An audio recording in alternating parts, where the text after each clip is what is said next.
Here is your long, emotional, deeply engaging story, written in smooth, cinematic paragraphs, perfect for a 40-minute YouTube narration, starting with a strong hook and ending with an inspiring message. No headings, just plain flowing paragraphs as requested. Imagine sitting on a plane, exhausted, hoping for nothing more than a quiet flight, when suddenly a child begins crying so loudly that every passenger turns their head with annoyance. Now imagine that you're the one who stands up, walks down the aisle, and sings a lullaby so gentle that the entire cabin falls silent, and you do it without knowing that the child's father is a billionaire widower whose life is about to change forever because of you.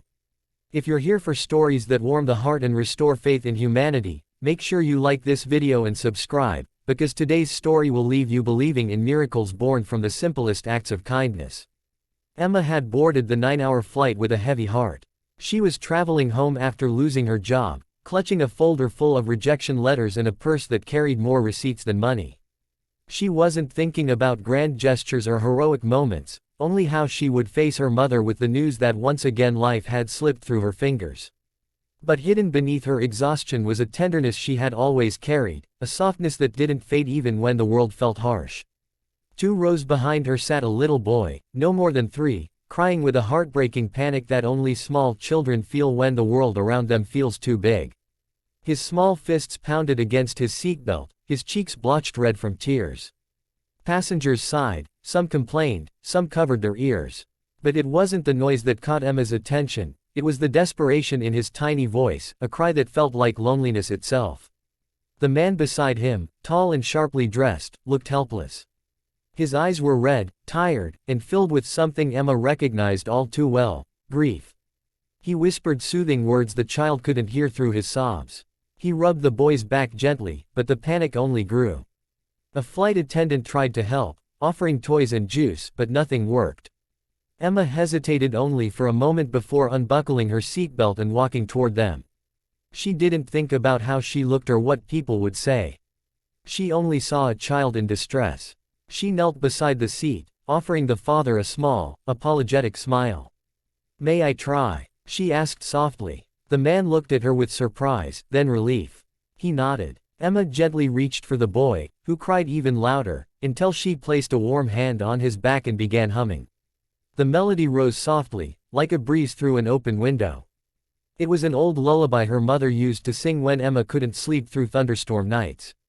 Her voice was quiet but full, the kind that seemed to wrap around the heart. Within moments, the boy's cries softened.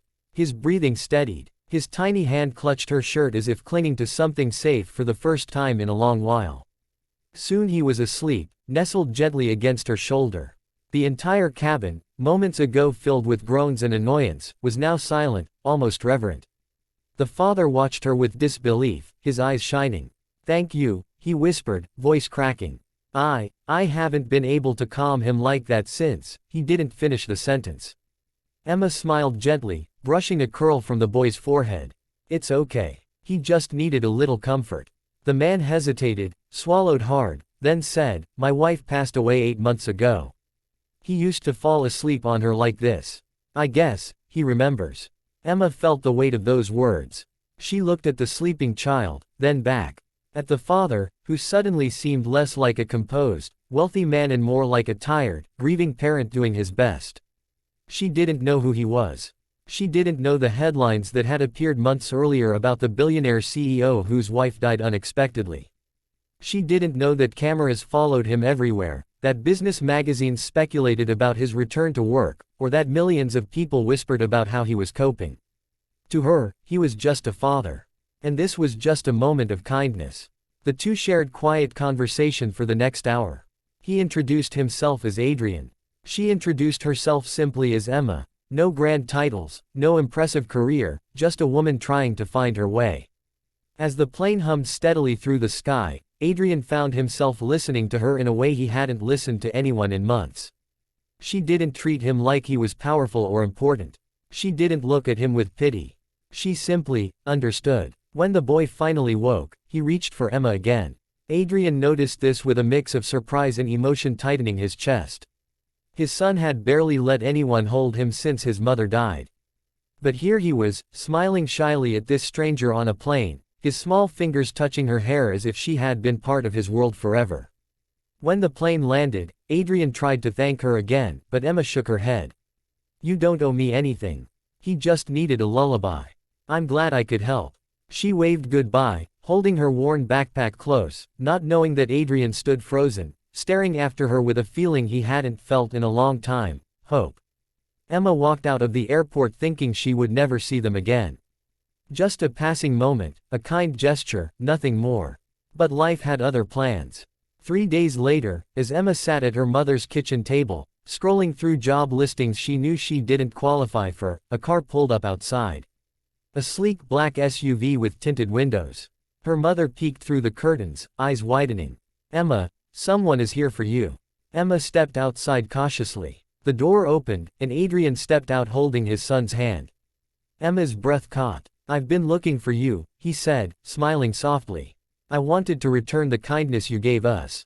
You changed my son's entire week. You changed mine." Before she could respond, he held out a small envelope.